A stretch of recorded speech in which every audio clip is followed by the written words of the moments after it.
हाँ पिंकी, मैं बताती हूँ।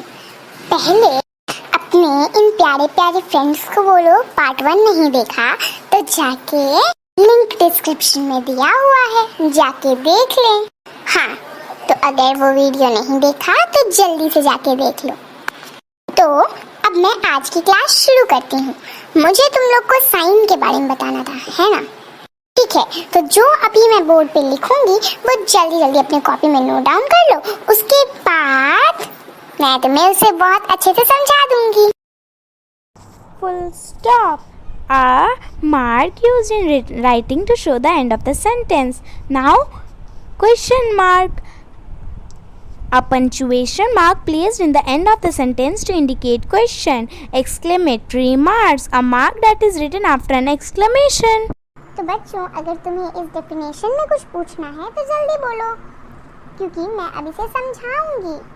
क्या हुआ चिंटू, तुम्हें कोई परेशानी है? नो मैम, बस मुझे ये पूछना था कि हम लोग इसे सेंटेंस में लिखेंगे कैसे। डेफिनेशन तो मुझे समझ आ गया। हाँ, ये तुमने अच्छा पूछा। चलो अब मैं तुम्हें बोर्ड पे कुछ एग्जांपल्स दिखाती हूँ, वो लिखो और उसके बाद तुम्हें बहुत अच्छे से समझ आ जाएगा। Okay?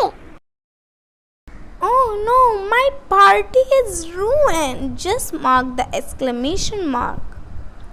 Wow, what a good day. Just mark. Yes, miss, I understood the meaning and now I can explain to the whole class and to Chintu also. So, miss, the definition says, first of all, you have given us the definition that exclamatory marks are the marks that are given after the exclamation. Then, you have given us the examples.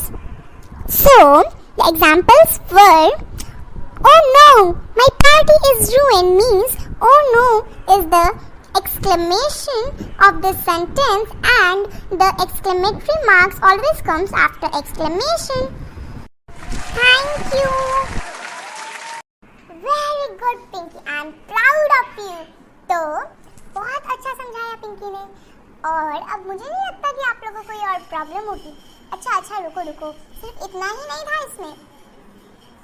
इसमें तो अब फिर meaning है, phrase और type of sentence, ये दोनों समझ जाओ, फिर पूरा चैप्टर कंप्लीट हो जाएगा। Okay, so now right the definition of phrase. Write down the meaning of phrase. A group of words that is used together. Phrase doesn't contain a full word. ठीक है, तो देख लिया फ्रेज का meaning. रुको, अब मैं तुम्हें वो बताती हूँ। तो फ्रेज का डेफिनेशन मैंने लिखा लिया, अब मतलब समझो। फ्रेज भी एक सेंटेंस ही जैसा होता है पर छोटा होता है और उसमें पूरे वर्ड नहीं होते, पर उसका मीनिंग सेंटेंस जैसा ही होता है। मतलब मैं समझ रही हूँ, कंफ्यूज हो रहे हो, इसलिए मैं तुम्हें अच्छे से बताती हूँ। फ्रेज भी एक सेंटेंस होता है, इसका भी एक सेंस होता है, पर वो फुल वर्ब नहीं लिखा था। वर्ब क्या होता है ये तो पता ही है, वर्ब पूरा नहीं लिखा था। तो आई होप तुम सबको फ्रेज समझ आ गया हो। तो एग्जाम्पल्स बताओ मुझे जल्दी से। अरे ऐसे नहीं, कमेंट डाउन करके बताओ। रुको, मैं ही दो एग्जाम्पल्स बता देती हूँ। Example of phrase: running water, reading a book.